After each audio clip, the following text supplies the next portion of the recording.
she had been advertised as a ship that was practically unsinkable. For some reason, many people have forgotten the word practically.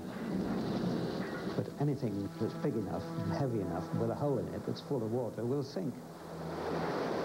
In 12 lethal seconds, the iceberg had mortally wounded Titanic. As the captain gave word to abandon ship, he knew full well the liner was doomed, and that there were only enough lifeboats for half the souls on board. The awful thing about Titanic and the old ships was that the first-class country was amidships and up high, and that's where all the lifeboats were. The steerage passengers were in the hull, forward and aft, and lifeboats were not within their ken.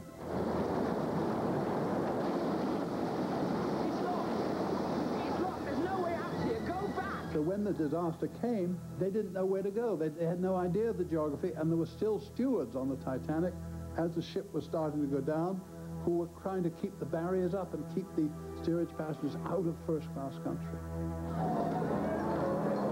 It was classically a case of first class went first and second class went second, and the poor third class had no place at all to go. And of course, on top of it, coupled with the fact that the poor Titanic didn't have enough lifeboats anyway, made it all the worse.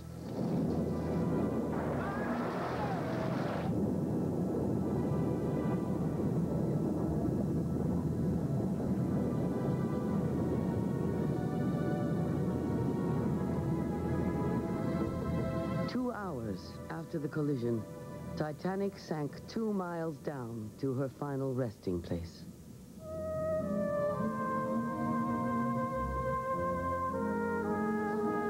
The next morning, crowds of New Yorkers converged on the White Star office, eager for news. First reports were confused. One newspaper ran a headline claiming all were saved and the Titanic was taken in tow by another liner. The city of Southampton stopped at the news. One by one, the facts filtered through to a stunned world.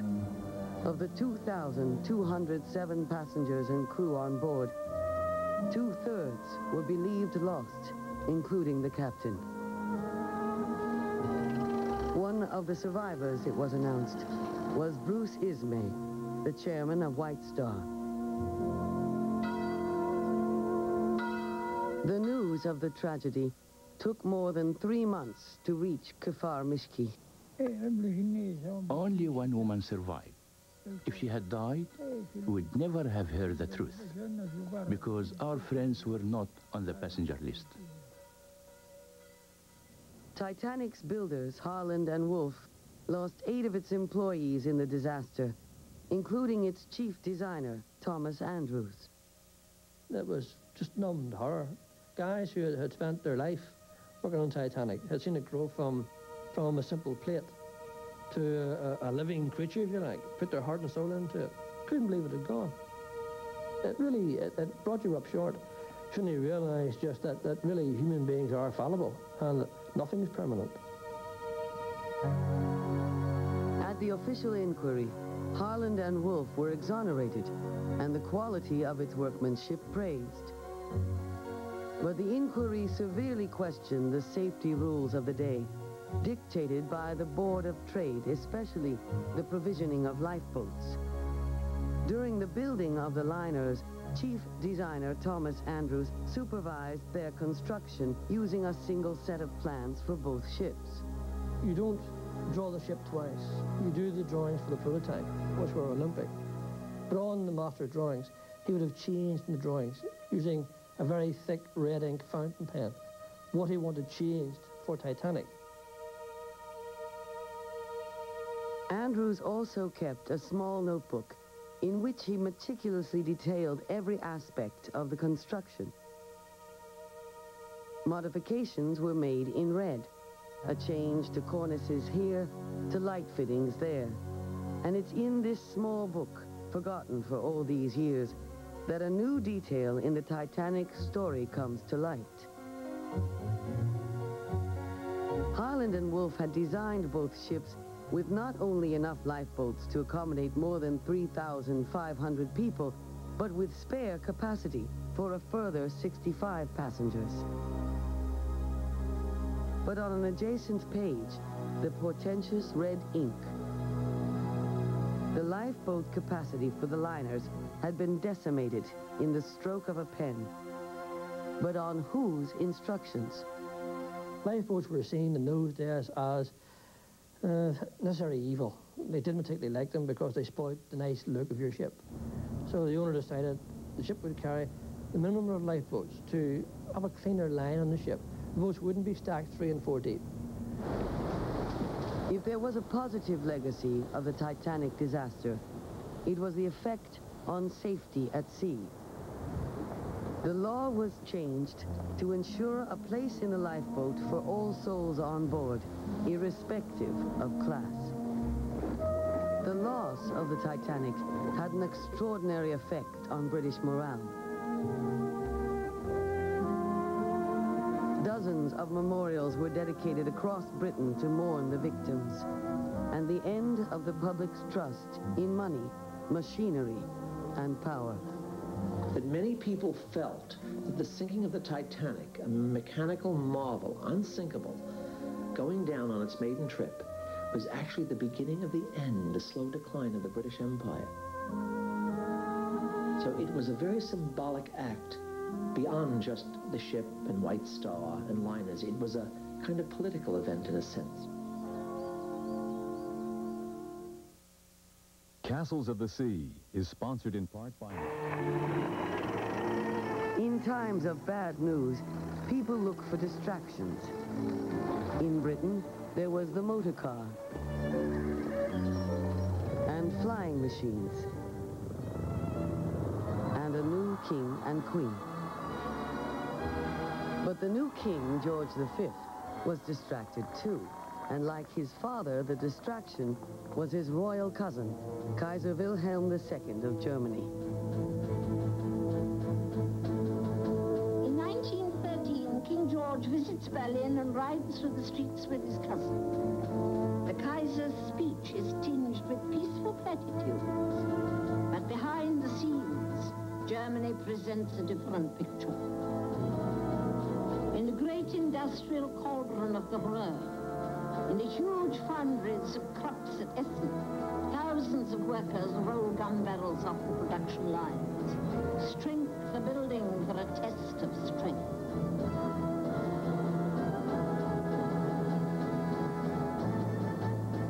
Every gun barrel that rolled off and every ship launched seemed to darken the clouds of war which hung over Europe. And it could only mean to one purpose. So that was Germany challenging the Royal Navy's hegemony at sea. So it was all fairly clearly coming. The peace-loving director of the Hamburg America line, Albert Ballin, argued passionately with his friend the Kaiser to let the growing rivalry between Germany and Britain be a duel of the great ships of White Star and Hamburg America, not ships of war. Only weeks after the shock of Titanic's sinking, the Kaiser launched a new imperial flagship for Ballin's Hamburg America line, Imperator. She was the first ship ever to exceed 50,000 tons, and her impressive eagle figurehead gave her just enough added length to propel her into the record books as the longest ship ever built. Carrying 4,500 passengers, the Imperator was the first of a trio of superliners Ballin hoped would devastate his Atlantic competition. A year later, in 1913, came Vaterland, larger again, with berths for nearly 2,500 immigrants. Both ships reached new heights in ocean-going luxury. Imperator's Pompeian bath was the most sensational facility of its kind ever to go to sea. The first-class passengers were the icing on the cake. They were the ones who had the most beautiful cabins. First class had 2/3 of the ship, but 4/5 of the people who went on the ships were crowded into 1/5 of the space as immigrants. They paid for those great liners.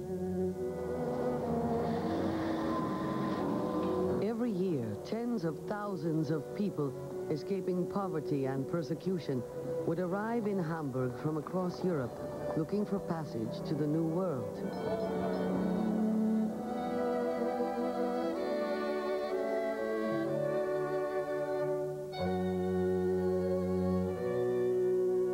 Many had heard of Hamburg America's thoughtful treatment of immigrants.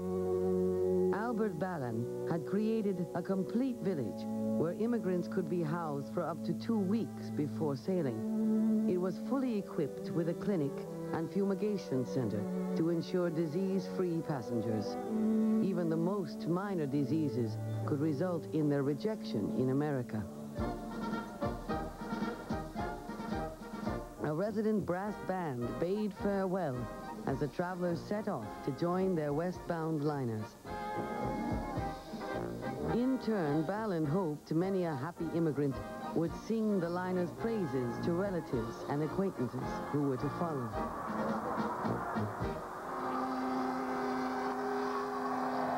In 1914, Kaiser Wilhelm launched the third and largest member of Ballan's trio of superliners, Bismarck.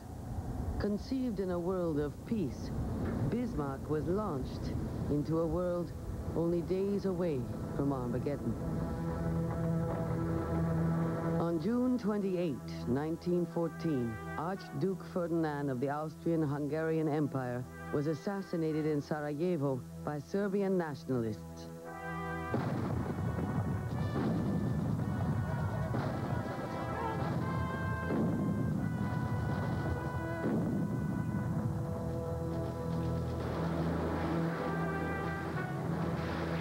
After 2 decades of tension, Germany and Britain were finally at war. A war that would be unprecedented in its violence, destruction, and scope.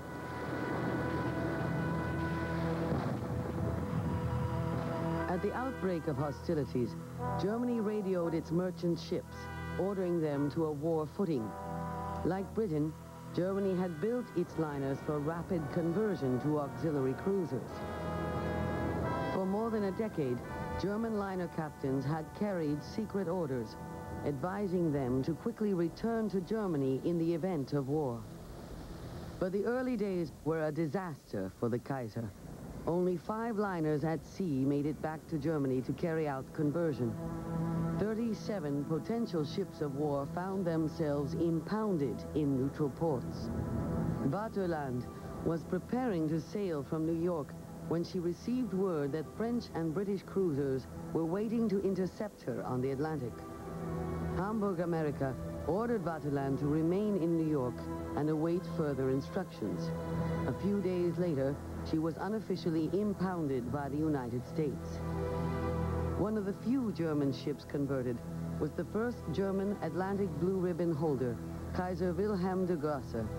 After only 3 weeks in service, a British cruiser cornered her coaling in an African port. Both ships opened fire.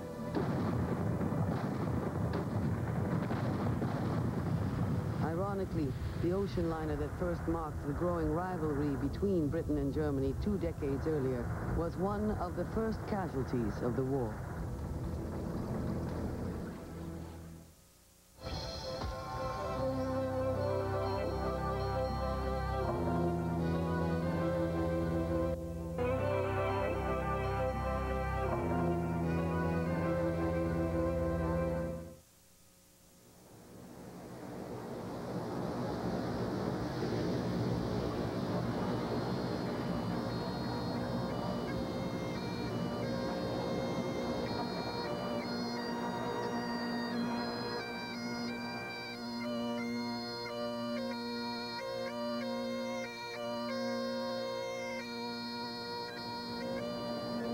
For more than 100 years, the lighthouse on the old head of Kinsale on the southern coast of Ireland had been a welcome sight after an often perilous crossing of the North Atlantic by ocean liner.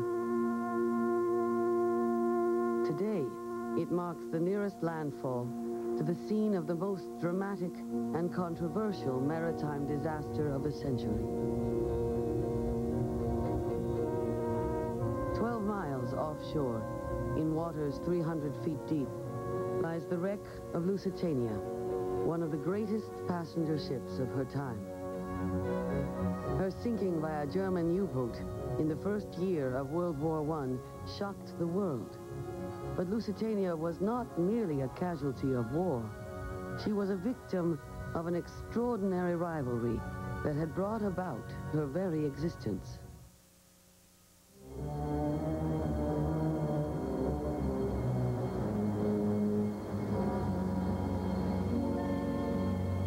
At the beginning of hostilities, Winston Churchill, British First Lord of the Admiralty, ordered his navy to blockade Germany.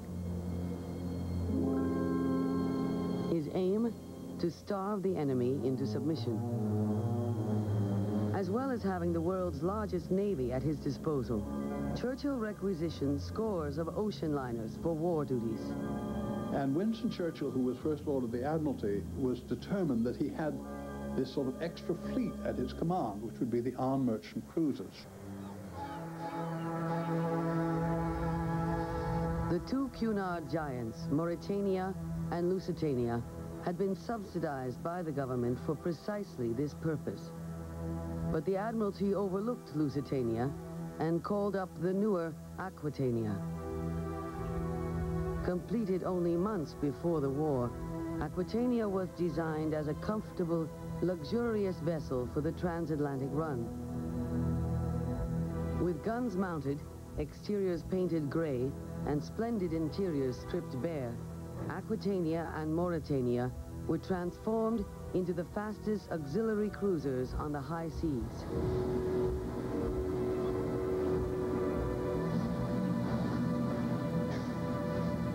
But almost immediately, Churchill discovered that the giant Cunarders were totally unsuited for the job. Well, he made a discovery that his planners hadn't told him, that within 3 weeks, there wasn't a scrap of coal left in the Admiralty bunker. They'd drained all the coal, that these ships are very expensive to run. Impractical as auxiliary cruisers, Aquitania and Mauretania were dispatched to other, more appropriate war duties as troop ships.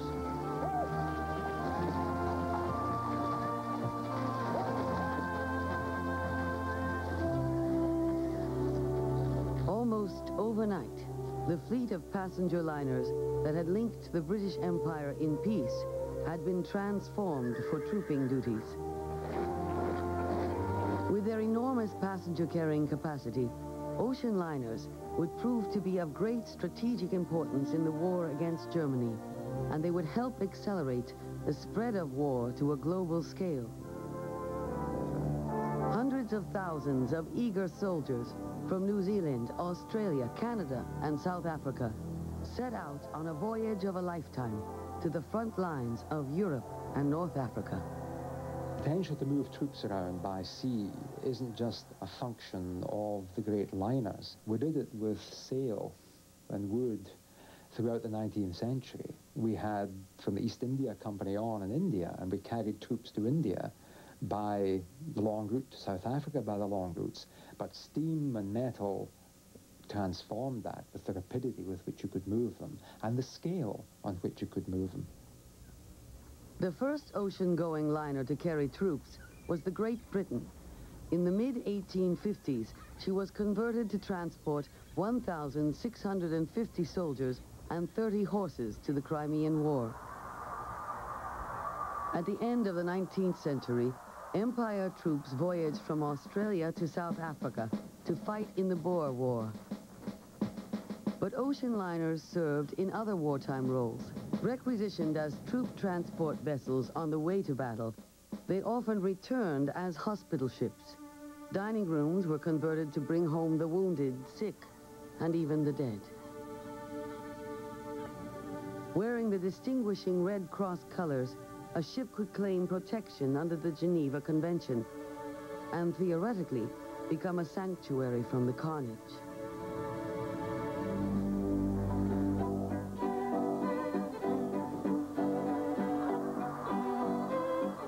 As the war escalated, the British government actively encouraged Cunard to maintain a regular passenger service across the Atlantic. The giant Cunarder, Lusitania, had avoided war duties so far. Unlike her fleet mates, Mauretania and Aquitania, her cabins and public rooms had not been stripped bare for bunks and war supplies. As long as they were paying passengers, the sound of champagne corks and a palm chord orchestra would continue to drown out thoughts of war. But by 1915, the sea lanes around Britain were the most dangerous in the world. In retaliation for the blockade of her shores, Germany had declared the waters around Britain a war zone, and every ship met in the zone would be sunk without warning. Saturday morning in New York. It was May 1st, 1915, sailing day for Lusitania. D.W. Griffith's Birth of a Nation was playing on 42nd Street. Bloomingdale's was pushing pianolas, and the stores were promoting Blue Serge Week for men. Cunard was advertising too. Lusitania, the largest and fastest liner in Atlantic service, sails at 10 a.m. Beside it, a warning. Vessels flying the flag of Great Britain are liable to destruction. Travelers do so at their own risk. Imperial German Embassy.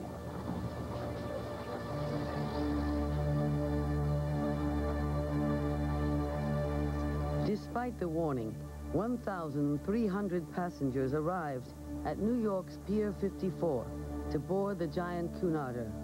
There were only 12 cancellations. Rumors persisted that the ship was armed and carrying war supplies. The British denied it. So did the New York port collector, who cleared the ship for sailing. On board were 159 Americans.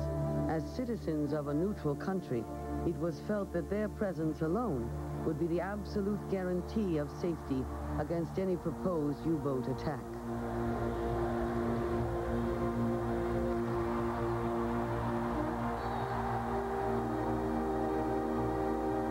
You had that ironic situation, and it looks so naive now, when we think that any shipping company could, in 1914, have continued to keep a vessel in service across the hostile North Atlantic, when it was a German proclivity to sink anything in sight.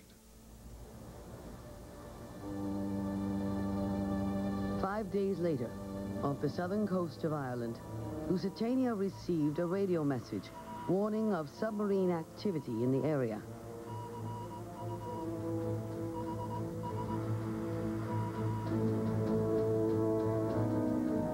U-boat skipper Lieutenant Walter Schweiger had found good hunting in the fishing grounds off the Irish coast. In 48 hours, he'd sunk 2 Harrison Line steamers. At 2 p.m.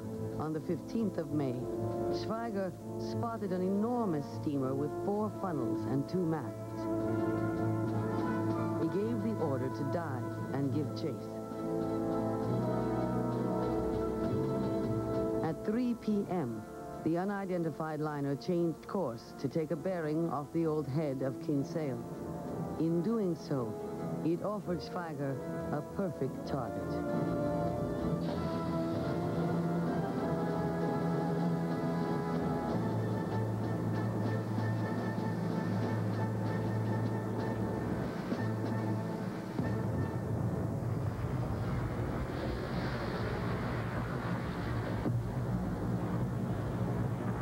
In less than 20 minutes, Lusitania sank 300 feet down to the sandy bottom.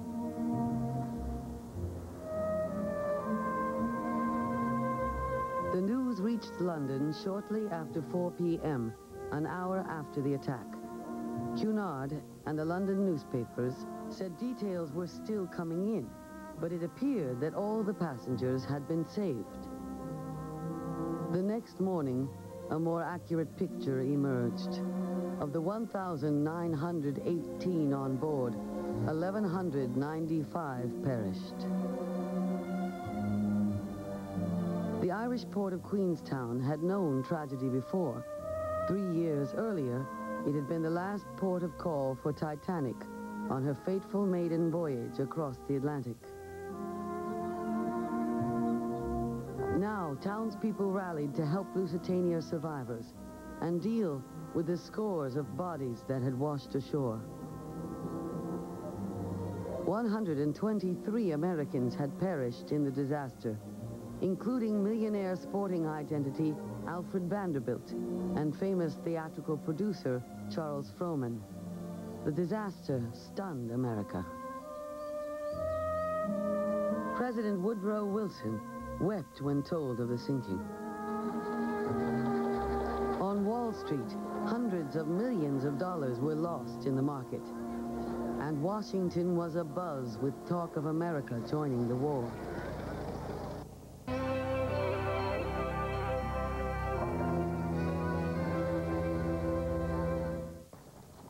In Germany, the sinking was applauded.